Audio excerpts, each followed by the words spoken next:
ఒక interesting characterization one sided లవర్గా create చేసి మనం ఇంతకు ముందు ఎప్పుడు చూడని ఒక బ్యూటిఫుల్ లవ్ స్టోరీతో ద బెస్ట్ డెబ్యూ ఎవర్గా ఆర్యా సినిమాని మనకి అందించినటువంటి director the master mind of Arya and today the master story teller of Pushpa and Pushpa 2 Sukumar garu, over to you. ఇది చాలా టఫెస్ట్ సిచ్యుయేషన్. ఎందుకంటే ఒకటి కాదు, నాకు ఆర్య తర్వాత ఏ సినిమా చేసింది ఫ్రాంక్ గుర్తులేదు. చేసినా కూడా బికాస్ టెన్షనో లేకపోతే ఎక్కువ ప్రెషరో ఎక్కువ, బికాస్ ఫస్ట్ సినిమా కాబట్టి ప్రతి మూమెంట్ గుర్తుంది. సో పేరున చెప్పాలి, మిస్ అయిపోవచ్చు, సరిగా చెప్పలేను మన టెన్షను. బికాజ్ ఎక్కడ కన్క్లూడ్ చేసుకుందాం అనుకున్నా, ఒక వేలో వెళ్దాం అనుకున్నా సరే చాలా కష్టంగా ఉంది. సో అంత టఫ్ సిచ్యుయేషన్ ఇప్పుడు నాకు. యాక్చువల్గా ఈ సినిమా చేద్దాం ఉన్నప్పుడు వేమ ఉన్నాడా? అరే వేమ,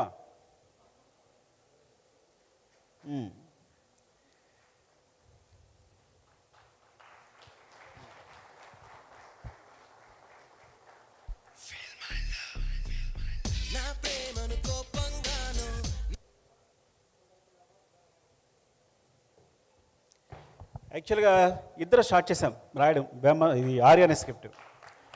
సో ఫస్ట్ వైజాగ్ వెళ్ళిపోయి అంటే నా ఫ్రెండ్ రవికుమార్ ఉన్నాడు ఇక్కడే, వాడి దగ్గర ఒక 10,000 తీసుకుని ఎయిటర్ మోహన్ గారి దగ్గర, అంటే అప్పుడే ఎయిటర్ మోహన్ గారి దగ్గర చేస్తున్నాం, మేము రైటర్స్గా చేస్తున్నాం ఇద్దరం.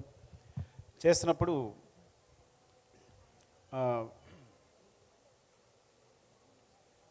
కంటిన్యూ ఎయిటర్ మోహన్ గారి దగ్గర చేస్తున్నప్పుడు సరే ఇంకా వదిలేసి మనం డైరెక్ట్ చేద్దామని చెప్పి నా ఫ్రెండ్ రవికుమార్ దగ్గర ఒక 10,000 తీసుకుని మేము వైజాగ్ వెళ్ళిపోయాం. హరిప్రసాద్ అని ఉన్నాడు, వాళ్ళ ఇంట్లో కూర్చొని ఇద్దరం స్క్రిప్ట్ రాయడం మొదలుపెట్టాం.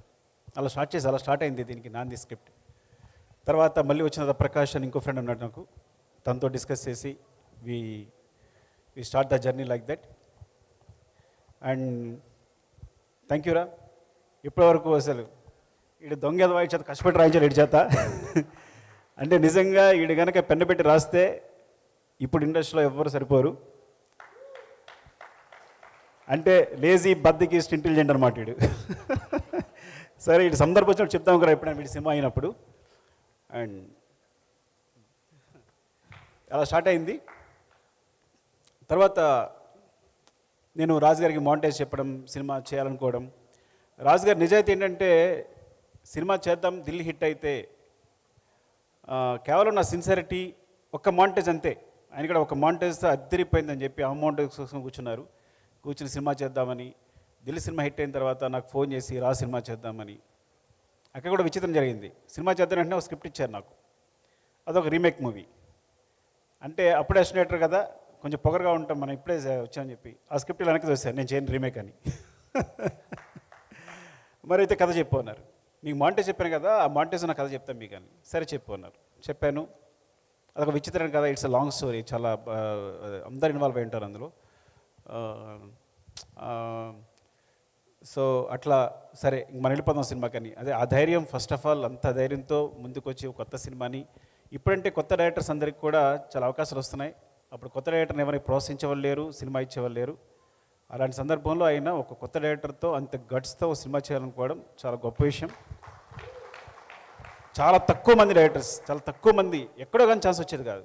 Thank you so much sir, మీకు లైఫ్ లాంగ్ రుణపడి ఉంటే ఆ విషయంలో. బికాస్ మీరు అప్పుడు ఆ ప్రామిస్ అనగా లేకపోయి ఉంటే, అంత ధైర్యం ఇచ్చి ఉండకపోతే ఈ సినిమా ఇప్పుడు ఉండేది కాదు, మేము చేసి ఉండేవాళ్ళమే కాదు. Thank you so much sir. దాని తర్వాత బన్నీ కథ చెప్పడం జరిగింది. చెప్పిన తర్వాత కొంచెం స్పేస్ వచ్చింది. యాక్చువల్గా ఈ సినిమా మూడన్న కారణం, మొదటి కారణం రాజుగారు అయితే, రెండో కారణం తన భవిష్యత్తును తన వెతుక్కున్నట్టు బన్నీ ఈ కథ నాకు కావాలని పట్టు కూర్చుని సార్తో అందరితో పోరాడి మళ్ళీ వచ్చి మమ్మల్ని అందరినీ మూవ్ చేసేటట్టు చేసి ఈ ప్రాజెక్ట్ అయ్యేటట్టు చూసుకున్నాడు. నేను యాక్చువల్గా కథ చెప్పిన తర్వాత ఇది ఇంకా జరగదేమో అనుకుని నేను వేరే స్క్రిప్ట్ కూడా, రాజుగారు వేరే కథ ఇస్తే కనుక దాన్ని డైలాగ్స్ రాయడం మొదలుపెట్టాం, నేను వేమ ప్రకాష్ అందరం. సో ఇంకా డైలాగ్ రైటర్గా చేద్దాం, ఎప్పుడో చేసుకోవచ్చులే అనుకున్నాను. కానీ తను వచ్చి ఈ కథని రౌండప్ చేసి చేద్దాం, ఈ సినిమా చేయాలి, ఇది నాకు నచ్చింది అని చెప్పి. ఫ్రాంక్గా చెప్తాను, ఏజ్ అప్పుడు 18, 19, ఆ ఏజ్లో ఆ మెచ్యూరిటీ, బాగా అలరగా ఉండేవాడు. కానీ అప్పుడే దాంట్లో నా ఫ్యూచర్ ఇందులో ఉంది అని పట్టుకుని మమ్మల్ని పుష్ చేసి ఈ got the vibes. Thank you darling, definitely thank you so much.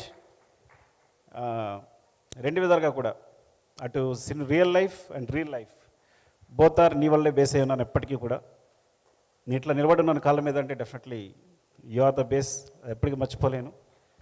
ఆ మాట చెప్పినప్పుడల్లా నా వణుకుతూ నా బాడీ వణుకుతూ ఉంటుంది. Love you darling. And darling Devi, అప్పుడు దేవి ఒక సెన్సేషన్. సినిమా చేస్తే నేను 2 అడిగాను రాజు గారిని, 3 అడిగినట్టున్నా. నాకు టాప్ టెక్నీషియన్స్ కావాలి. 1 రత్నాకర్ గారు, ఆయన అప్పుడు బాలా సినిమాలు చేస్తున్నారు, టాప్ కెమెరామెన్. శేఖర్ ప్రసాద్ గారు ఎడిటింగ్, టాప్ ఎడిటర్. దేవి సెన్సేషన్, నాకు దేవి కావాలి. ఇలా 3 ఎంచుకున్నాం. అందులో అంతకన్నా టాప్ ఎడిటర్ వచ్చారనుకోండి మాతారి వెంకటేష్ గారు. కానీ చెప్తాను అప్పటికి ఇలా అనుకోవడం వల్ల. సో డార్లింగ్ దేవి వచ్చాడు, చిన్న కుర్రాడు. కథ చెప్పాను, కింద గోల అవుతుంది, పైకి వెళ్దామన్నా, ఇంకో ఫ్లోర్ ఎక్కాం. ఇక్కడ కూడా గోల, కాన్సన్ట్రేషన్ కుదరట్లేదన్నాను. మళ్ళీ పైకి వెళ్ళాం, ఇక్కడ కూడా గోల వస్తుంది, ఇక కథ చెప్పలేకపోతున్నానన్నా. ఇంకా ట్యాంక్ ఎక్కాం, అంటే వాటర్ ట్యాంక్ పైకి ఎక్కాం. అమ్మయ్య ఇక్కడ ఎవరు లేరు, మంచి కథ చెప్పుకుందాం అనుకున్నాం. అక్కడ కథ చెప్పుకున్నాం. కథ ఐ థింక్ ఫస్ట్ హాఫ్ అయినట్టుంది. వెళ్ళి మార్నింగే ట్యూన్ ఇచ్చేసాడు. ఏది ఫిల్మేలో మార్నింగే వచ్చేసి ఫోన్ తింటే ఫోన్ లిఫ్ట్ చేయట్లేదు. ఇదేంటి, నేను ఫస్ట్ హాఫ్ కథ చెప్పిన ఇంకా సెకండ్ హాఫ్ చెప్పాలి, కనీసం టచ్లో లేడు తను కనీసం అని అంటే, లేదు తను వస్తాడు, కంగారు పడుకున్నారు రాజు గారు. వచ్చాడు, రాగానే డార్లింగ్ మీకు ట్యూన్ చేసాను చూడండి అని ట్యూన్ వినిపించాడు. అదే ఫిల్మేలో ఫస్ట్ ట్యూన్ చెప్పిన వెంటనే ఐ థింక్ వీఆర్ అందరూ ఇంప్రెస్. ఆ ట్యూన్ అలా వెళ్ళిపోయింది. Thank you so much for all the songs. అంటే అప్పుడు తెలియకుండా నేను చెప్పాను కదా, నీ వాయిస్లో వినేసి ఇప్పటికీ అదే జడ్జిమెంట్ నమ్ముతాను నేను. ఎందుకంటే నీ వాయిస్ విని విని విని నాకు అదే అనిపించేది. అప్పటి నుంచి ఏదైనా ఎక్కువ వినేసి ఉండి నేను జడ్జిమెంట్ తీసుకుంటానని ఎప్పటికప్పుడు చెక్ చేసుకుంటాను. అది ఒక మ్యూజిక్లోనే కాదు, సీన్స్లో కూడా నేను ఎక్కువ నువ్వు చెప్పిన ఒక మాట నాకు ఒక యూజ్ అయింది నాకు స్క్రిప్ట్లో కూడా. Thank you darling and love you. ఆ టైంలో యాక్చువల్గా ఆ టైంలో సాంగ్ చెప్పాలి. నాకు ఐటమ్ సాంగ్ ఇష్టం లేదు, తెలుసా మీకు విషయం సినిమాలో? ఎందుకు నిజం మాట్లాడుకుందాం. నాకేంటి చెయ్య చెయ్య చెయ్య అంటే నేను మణిరత్నం ఫేవరెట్ ఫ్యాన్ని. అంటే అంత అందంగా వయ్యారంగా ఏదో పెద్ద కళాత్మకంగా తీయాలి సినిమా అనుకుని, ఈయనేమో ఐటమ్ సాంగ్ అని అంటే అమలపురం అని ఈయన మాట్లాడుతున్నారు. సో ఓవరాల్గా నేను దాని లిరిక్ రాయించుకున్నప్పుడు ఆ టైంలో నచ్చింది, చూన్ నచ్చింది. కానీ దాని లిరిక్ రాసేటప్పుడు ఏమైందంటే టైం లేదు. వేటు గారి దగ్గర పంపించినప్పుడు అన్నీ అందులో వేరే వేరే పదాలు వచ్చేస్తే ఇంకా రాజుగారితో గొడవ పడ్డాను నేను. నా సినిమా ఇది కాదు, ఈ కథ కాదు. అల్లువారి పిల్లగాడ ఏంటి, అల్లువారి పిల్లగాడ అంటే నా స్టూడెంట్, నా హీరో ఆర్య, అల్లువారి అబ్బాయి కాదు. సో ఇట్లా అంటే ఆర్య వచ్చి హీరోయిన్ ఎత్తుకోవాలి, కానీ అరవింద్ గారి అబ్బాయి అయితే ఈజీగా కొట్టేస్తాడు హీరోయిన్ని. అమ్మాయి వెంటనే పడిపోద్ది, ఆయనకి చాలా డబ్బులు ఉన్నాయి. నా ఆర్య పూరు పాప బైక్ కూడా లేదు, సైకిల్ మీద వెళ్తుంటాడు అని. అది శంకర్ మాస్టర్ కూడా కారులో ఇప్పుడు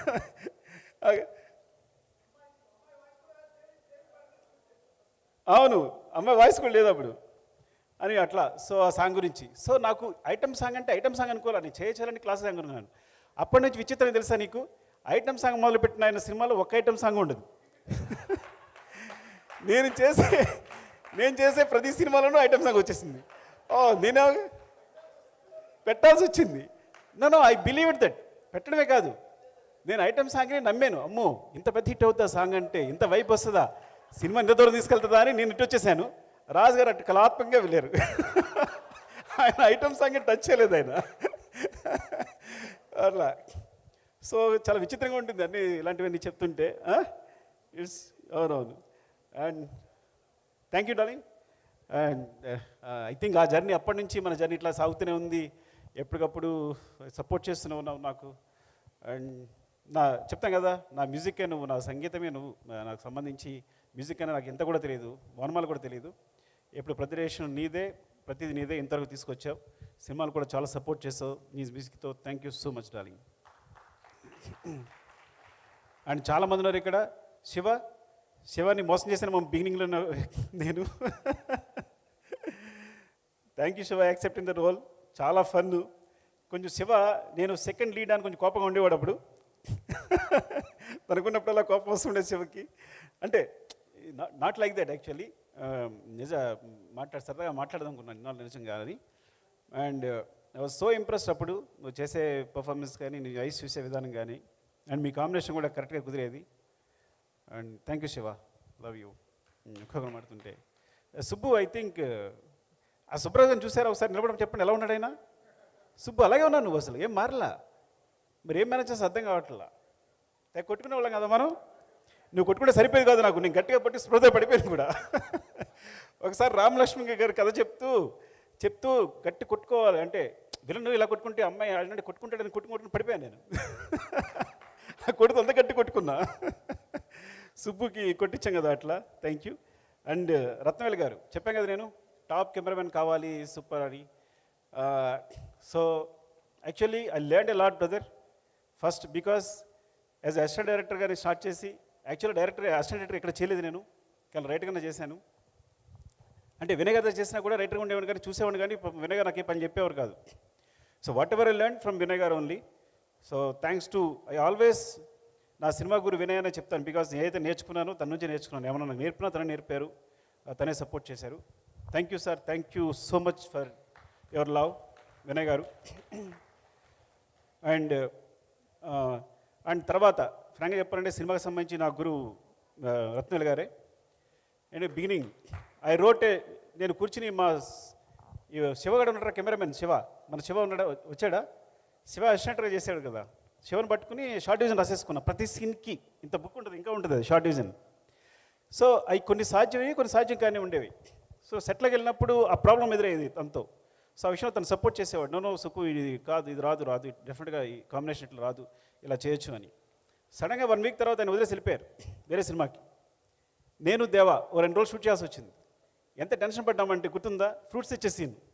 దేవా అంటాడు, సార్ ఇంత పాయింట్ ఆఫ్ వ్యూ సార్ ఇంకా పోండు అంటాడు. అరే అంటే అంత పాయింట్ ఆఫ్ వ్యూ సార్ ఇంకా పోండు అంటాడు. ఏంటి ఇక్కడి నుంచి ఇక్కడ కెమెరా కదపడానికి నేను ఒకసారి బేసిక్స్ ఆలోచించుకున్నా. ఈ సినిమా ఏంటి ఇంత ఏదో కొంచెం కొత్త గొప్ప మ్యాథమెటిక్స్ చెప్పొచ్చున్నాం కదా, ఉన్నవి 4 లెన్సులు, దీనికోసం ఇంత టెన్షన్ పడుతున్నావు. Okay these are only axis, ఇంత మించే ఉంటుంది. అరే నువ్వు అలా ఉండి పక్కన పెట్టు, కెమెరా కూడా పెట్టు, కెమెరా పెట్టు అని. Then I started the direction. Actual direction అక్కడ స్టార్ట్ అయింది నాది. Thank you so much brother for your love. And Deva, అప్పుడు దేవా కూడా చాలా సపోర్ట్ చేశాడు, ఆర్టిస్ట్ పొజిషన్ ఇవ్వడం కానీ అది కానీ. థ్యాంక్ యూ దేవా, ఉన్నాడు లేడు ఇక్కడ. అండ్ తర్వాత కొంత క్లాష్ తను విజయ్ చేశాడు, విజయ్ చక్రవర్తి చేశాడు. Vijay thanks for your support, చాలా చాలా సపోర్ట్ చేసావు ఆ టైంలో. Thank you so much. And Shankar master, నాకు తెలుసు చాలా జోకులు ఉండే నా మీద. ఆ జోకులు ఏంటి ఒకసారి చెప్పొచ్చు కదా. నేను ఏదో ప్రియరాగం చేస్తున్నప్పుడు మాట్లాడితే ఒక మాంటేజ్ కోసం కొబ్బరికాయలు తీసుకొచ్చేవాడిని, వీటితో చేద్దామని. వీళ్ళిద్దరు నవ్వుకునేవారు బాగా. లేదా రింగులు పట్టుకొచ్చేవాడిని. సో ప్రతిదీ రకరకాల మాంటేజ్ తీసేయాలని చెప్పి. ఇంకా చాలా మాంటేజ్ ఒక 60, 70, 100 మాంటేజ్ ఉంటే వేమా, ఒక 100 మాంటేజ్ ఉంటాయేమో. తీస్తూనే ఉండేవాళ్ళం అవన్నీ. వీళ్ళిద్దరు నవ్వుకుంటుండేవారు బాగా, నన్ను ఏడిపిస్తుండేవారు. సీరియస్ కదా వీళ్ళిద్దరిని. రత్నవేల్ గారు శంకర్ సీరియస్ కదా, నన్ను ర్యాగింగ్ చేసేవారు, గుర్తుంది నాకు. And Nikki, thank you Nikki, thank you. Last step moment కోసం ఇంకో విచిత్ర విషయం చెప్పాలి. సో రాజుగారి నాకు ఇంకో గొడవ అయింది. ఎందుకంటే నాకు కంపల్సరీ ఆ మాంటేజ్ చెప్పాను కదా, మాంటేజ్ తీయాలి. పైన వాటర్ పడుతుంది, ఆమె డాన్స్ చేస్తుంది, కింద వాటర్ పడుతుంటే కింద హీరో నిలబడ్డాడు. ఆ మాంటేజ్ లేకుండా సినిమా రిలీజ్ చేస్తాం అని అంటే నో చాలా ఎక్కువ ఖర్చు పెట్టేస్తున్నావు, నెంబర్ ఆఫ్ డేస్ కొత్త సినిమాకి ఇంత చేసిన లేదని ఆయన మీరు ఇద్దరం తిట్టుకున్నాం ఒక రేంజ్కి వెళ్ళిపోయింది. మీరు దగ్గర నుంచి నువ్వుకి వెళ్ళిపోయాను నేను, కోపం వచ్చేసి. ఏంటైతే నువ్వు ప్రొడ్యూసర్ అయితే ఏంటి అలా వెళ్ళిపోయాను అంటే నేను ఇవ్వను, అది ఇద్దరు కేకలు వేసుకుంటున్నాం. అది సడన్గా కాలు పెట్టేసుకున్నాం. ఇప్పుడే కదా నువ్వు నరిచేడు కాలు పెట్టినట్టే. సార్ ఒక్కరోజు షూట్ ఇవ్వండి సార్, ఆ మాంటేజ్ మిస్ అయిపోతున్నా నేను. అలాగే నిక్కీ ఒక స్టెప్ చెప్పాడు, చాలా బాగుంది, అది విల్ డూ సంథింగ్ సార్ అంటే ఇంకా నవ్వేసుకుని సరే చేసుకో అని ఇచ్చేసారు 1 డే. సో దట్ 1 డే ఆ మూమెంట్ అంత సెన్సేషన్ అయింది నిక్కీతో. సో సమ్టైమ్స్ ఏమంటానంటే మీరందరూ అనుకుంటారు ఒక డైరెక్టర్ అంటే చాలా పొగరుగాను లేదంటే వాడు చాలా అసలు చెప్పింది వినంట. నేను సినిమా బిగినింగ్ కొత్తలో ఇదే ఆలోచించినవాడిని, నా వెనకాల అన్నీ వినేవాడిని. మణిరత్నం ఒక రోజు షూటింగ్ క్యాన్సిల్ చేశాడంట, మనం కూడా క్యాన్సిల్ చేయాలి. కృష్ణవంశీ గారు 49 టేక్ చెప్పండి, మనం 50 టేక్స్ చేయాలి. సో వెనకాల చూసేవాడిని, వెనక్కి తిరుగుతాయి, ఈ షాట్ వచ్చిన వెంటనే ఒక మణిరత్నం కనిపించేవారు, ఇటు కృష్ణవంశీ గారు కనిపించేవారు. సో ఐ ఫీల్ లైక్ ఒక్కొక్కరు అంటే కథలు వింటుండేవాళ్ళం కదా. ఇంకో రామ్ గోపాల్ వర్మ అసలు ఫోనే చేయడంట, ఆర్టిస్ట్ చేయకుండా ఇలా బుక్ చదువుకుంటాడంట, ఎస్ అంటాడంట, మనం కూడా అలా చేయాలి. సో ఇవన్నీ రిపీట్ అవుతుండేవి. ఎందుకు చెప్తున్నాను ఇది, మిస్ అయిపోయాను. ఎందుకు చెప్తానంటే డైరెక్టర్స్ అందరికీ సో చాలా కాంప్రమైజ్లు ఉంటాయి. నేను రాజు గారి కాళ్ళు కనీసం 3 సార్లు పట్టుకుని ఉంటా సినిమా మొత్తం మీద.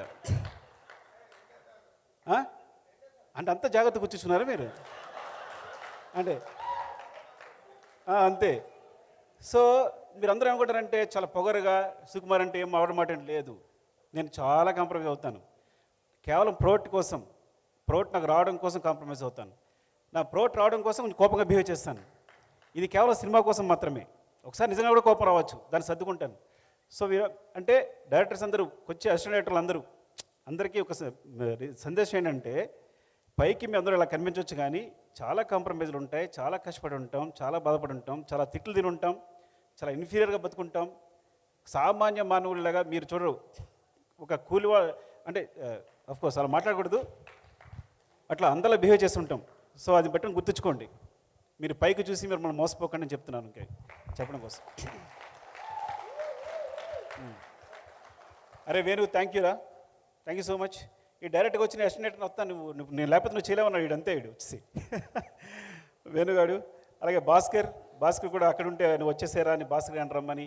So it's like very big team. ప్రతిదీ సురేష్, పెద్ద ప్రసాద్, అందరూ నా అసిస్టెంట్లు అందరూ పేరున ఎవరైనా మర్చిపోతే అందరూ డైరెక్టర్లు అయ్యారు.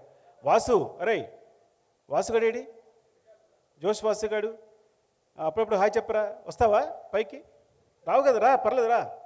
సో వాసుగాడు ఏంటంటే మా ఇద్దరు గొడవలు అయితే మధ్యలో అనమాట. రాజుగారు అలా కాదండి, వాడికి ఏదో విజన్ ఉంది అని ఈడు అడ్జస్ట్ చేయడు మధ్యలో మీడియేటర్గా. సో ఇట్స్ లైక్ సో అంటే అందరినీ చూస్తుంటే అందరూ డైరెక్టర్లు అయ్యారు, చాలా హ్యాపీగా ఉంది, చాలా ఆనందంగా ఉంది. అరే అలా ఎక్కలేవరా ఎప్పుడు. సో వాసు, హర్ప్రసాద్ రా నువ్వురా. ఎందుకంటే ఈయన జడ్జి అప్పుడు కథ చెప్తున్నప్పుడు ఏంటి వేమ నేను కథ రాస్తుంటే ఈయన ప్రతి సీన్ బాగుందా లేదని చెప్పేవాడు. వీళ్ళుంటేనే కూర్చొని రాశాం. రవి ఉన్నాడా? వేణు అంటే టీం అందరూ వస్తే బెటర్. ఒక్కసారి నా అసిస్టెంట్ టీం అందరూ వేణు, సురేష్, ఎవరెవరు వచ్చారో, వేమ, రవి. సో పేరున చెప్పాలంటే అక్కడ మిస్ అయిపోతే అభినయ, థ్యాంక్ యూ సో మచ్. నువ్వు డాన్స్ చేసే వరకు నేను నమ్మలేదు, నాకు తెలుసు నువ్వు కోపంగా చూసావు ముందు నన్ను కదా, ఇప్పుడే కోపం ఉంది నీకు. నేను వేరే పెద్ద హీరోని ఊహించుకున్నా. రాజు గారు అమ్మాయికి బిజినెస్ క్లాస్ టికెట్ వేయాలని చెప్పి ఆప్ చేశారు అమ్మాయిని. తెలుసులేండి మాకు. సీరియస్గా డార్లింగ్, నేను ఒక పెద్ద హీరోయిన్ని ఊహించుకుంటే ఆయన బిజినెస్ క్లాస్ టికెట్ కోసం అమ్మాయిని క్యాన్సిల్ చేశారు. కానీ అంతకన్నా పుష్పక విమానంలో ఈ అమ్మాయి వచ్చింది. She so beautiful. వచ్చాక ఒక మూమెంటేగా నాకు అర్థమైంది, కళ్ళు తిరిగిపోయాయి. నాకు కావాల్సింది టాలెంట్ అని, అంత అద్భుతం చేసింది. ఇప్పుడు నువ్వు డాన్స్ చేస్తుంటే ఆయన ఎంత ముచ్చడిపోతున్నాడు బన్నీ గారు, యూ నో దట్. సో ఇప్పటికి కూడా అదే గ్రేస్ ఉంది. ఎంత అద్భుతం చేసావంటే thank you so much. And sir, Aravind sir, నేను చెప్తాను కదా, నాకు బిగినింగ్లో తెలిసేది కాదు, లెక్చర్గా చేసి వచ్చాను. నాకు 2000 మంది students, exaggeration maybe 1000 or 1500 what ever. 1500 ఉంటారా బుచ్చి? ఉంటారా కాలేజీలో? మన కాలేజీలో ఈజీగా ఉంటారు. లాంగ్ టర్మ్లో అందరూ పొద్దున్న లేస్తే అక్కడ నిలబడితే వస్తే అందరు good morning sir, good morning sir, good morning sir అండి. ఇక్కడ నేను వస్తే సూట్ కేసు మోయాలి, అందరికి గుడ్ మార్నింగ్ చెప్పాలి. సో అయినా సరే ఆ లెక్చర్ బుద్ధి పోలా. ఒకసారి నేను సెట్లో కూర్చున్నాను, షూటింగ్ చేస్తున్నాను. అరవింద్ గారు వచ్చారు. ఆయన ఎంత తీసుకుంటారు, వచ్చారు. నేను రిలైజ్ అవ్వాలా, రత్న గారు ఇలా గోకుతున్నారు, కాల్తీ అని. అంటే నేను కాలు మీద కాలేసుకున్నాను అనమాట. అరవింద్ గారు ఎదురుకుండా, sir I'm very sorry for that.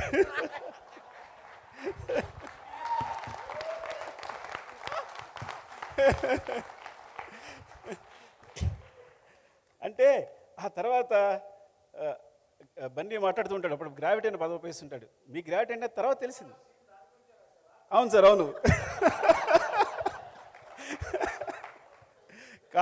అది కాదు కానీ సార్, కొంచెం అలాంటిదే. Sorry sir.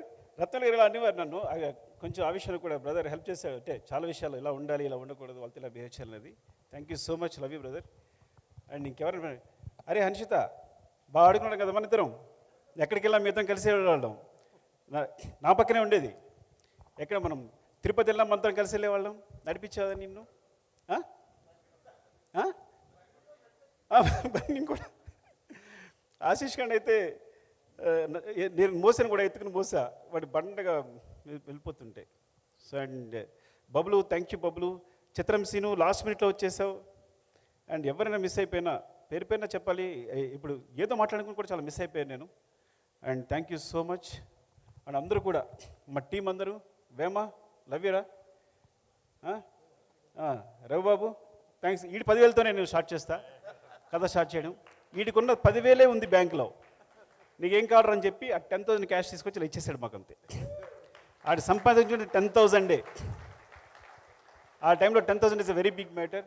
అండ్ హరిప్రసాద్ అన్నయ్య వీళ్ళింట్లోనే, మాకు రూమ్ లేదు కాబట్టి తనే ఫుడ్ అన్నీ రూమ్లో కూర్చోబెట్టి మా ఇద్దరిని అరే ఇది కాదురా అది కాదురా అని చెప్పి లైక్ ప్రతి సీను జడ్జ్ చేస్తూ ఇలా చేయాలి అలా చేయాలని. తన సినిమాలో చాలా ఎక్కువ ఉండేది, మాకన్నా చాలా ఎక్కువ, ప్రతి సినిమా చూసేవాడు తను. థ్యాంక్ యూ సో మచ్ అన్నయ్య.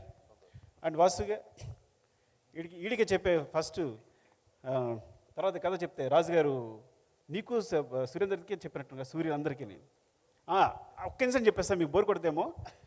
రాజుగారు చెప్పాను, రాజుగారు కొంచెం ఈడేదో కొంచెం బ్రోకర్లా ఉన్నాడు అని కాదు, కానీ ఇది చెప్తున్నాడు బాగుంది సుకు అద్దరిపోయింది, కానీ కథ చాలా క్రిటికల్గా ఉంది, నేను ఆలోచించుకుంటా అన్నారు.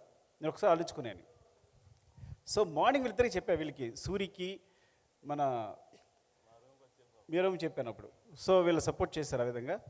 అంటే అప్పుడు రాజుగారు వచ్చి వీళ్ళు అడిగారు ఎలా ఉంది అంటే బాగుంది సార్ అంటే, అఫ్కోర్స్ ఇమీడియట్ డెసిషన్ అనుకోండి. So thank you. నేను ఎప్పుడు సరిగా బాగా మాట్లాడుతున్నానో లేదు తెలియదు కానీ ఫినిష్ చేస్తా. నీకేమైనా మిస్ చేశానా? ఏమైనా మిస్ చేశానేమో కాదని అని. అండ్ మధు గారు, ముఖ్యంగా మధు గారికి చెప్పాలి.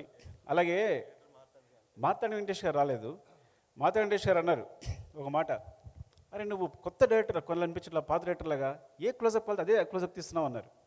ఆ మాట ఎందుకు గుర్తొస్తుంది సార్ ఇప్పటికి, నేను అలా తీయట్లా ఇప్పుడు నేను. ఎందుకంటే అప్పుడు ఫిల్మ్ కాబట్టి ఈ క్లోజప్ అంటే ఈ క్లోజప్పే తీసేవాళ్ళం, ఇప్పుడు డీజిల్ కాబట్టి రోల్ చేస్తూనే ఉన్నాం. అప్పటికి ఎక్కువ రోల్ చేసేవాడిని, కానీ ఆయన నువ్వు కరెక్ట్గా తీసావు, ఇది ఈ క్లోజప్ ఈ క్లోజప్ తీసావని ఎప్పుడు క్లోజప్ పెడదాం అనుకున్నా ఆయన మాట గుర్తొస్తుంది. ఈసారి కూడా సిన్సియర్గా మనం ఇలాగే తీద్దాం, ఎక్కువ వేస్ట్ చేయకుండా అనుకుంటాను, కానీ ఏదో తీసేస్తుంటాను. ఫ్రాంక్గా చెప్పాలంటే అదే చాలా డిసిప్లిన్గా చేసిన cinema Arya. And thanks Venkatesh గారు, ఆయన చాలా సపోర్ట్ చేశారు. ఎందుకు అంటే ఒక సినిమా చూసి రాజు గారు అది ఎలా ఉంది అంటే, నా ఒక 1 వీక్ ఎడిట్ చూసి నువ్వు మర్చిపోయి సినిమా సూపర్ హిట్, ఈ కుర్రాడు చాలా బాధ చేస్తాడని చెప్పి చాలా ధైర్యం చెప్పారు. రాజు గారు కొంచెం డౌట్ అని కదా, ప్రొడ్యూసర్గా తెలుసుకోవాలి ఉంటుంది కదా, తెలిసినప్పుడు. థ్యాంక్ యూ సార్ వెంకటేష్ గారు, love you so much. And Chiranjeevi గారు ప్రత్యేకంగా థ్యాంక్స్ చెప్పాలి, ఎందుకంటే అరవింద్ గారు పంపించారు చిన్న గారు నా టెస్ట్ కోసం కథ చెప్పడానికి. నేను అద్దం ముందు ఒక నెలలు ప్రాక్టీస్ చేశాను కథ చెప్పడానికి, ఎందుకంటే చిరంజీవి గారు అంటే అక్కడ చిరంజీవి గారిని చూస్తున్నాను అంటే మా ఊళ్ళో పెద్ద కథగా చెప్పున్నారు, చిరంజీవి గారి దగ్గరికి వెళ్తాడంట మాట్లాడతాడంట అని ఆ టైంలో. సో వెళ్తే ఆయన అరవింద్ గారు చెప్పారు నువ్వు 15-20 మినిట్స్ చెప్పాలి కదా, ఆయనకి అంత టైం లేదు అన్నారు. సేమ్ అందరిలాగే నేను కూడా వెళ్ళి సార్ అరవింద్ గారు చెప్పారు మీకు 20 మినిట్స్ అలా చెప్పమన్నారు, కానీ కథ చెప్తుంటాను మీరు ఎక్కడ బురుగుతాడు అక్కడ ఆపేయండి అన్నాను. ఈ టెక్నిక్ ఎవరో చెప్పారు నాకు అప్పట్లో గుర్తులేదు. సో నేను కథ చెప్పడం మొదలు పెడితే ఆయన చాలా ఎంజాయ్ చేశారు. 3 అవర్స్ చెప్పాను కదా ఆయనకి, 3 అవర్స్ చెప్పాను. నేను ఎంత షాక్ అయ్యానంటే, మెగాస్టార్ మీరు ఊహించారు, ఆయన కథ చెప్పడం కోసం నెలలు అద్దం ముందు ప్రాక్టీస్ చేస్తుంటాను, ఎగ్జాగరేషన్ లేదు అంతకన్నా ఎక్కువ చేస్తుంటాను. ఆయన కళ్ళ ముందుకు వచ్చినప్పుడు ఆయన కళ్ళు చూసి చెప్పడని చెప్పి నేను నా అద్దం చూసుకుంటాను, ఊహించుకుంటున్నా. ఆయన ఫేస్లో ఎప్పుడు చూడలే, నేను చూడకుండా చెప్పేశాను. నేను తర్వాత నేను ఇలా అంటుంటే టీ గ్లాస్ వెళ్ళిపోతాను, టీ గ్లాస్ పక్కన పెట్టేవారు. ఇప్పటికి గుర్తు ఒక ఎలిఫెంట్ బొమ్మ ఉండేది అక్కడ, ఇలా అంటుంటే పడిపోతే నేను పట్టుకున్నారు. సో ఇట్లా అప్పుడు అరవింద్ సార్ ఫోన్ చేసి అరవింద్ చాలా బాగా చెప్పాడు అంటే, అటు నుంచి నాకు వాయిస్ అని నాకు అర్థమవుతుంది, తీగలడంటారా అనేది వచ్చినట్టుంది వాయిస్ సార్ మీరు.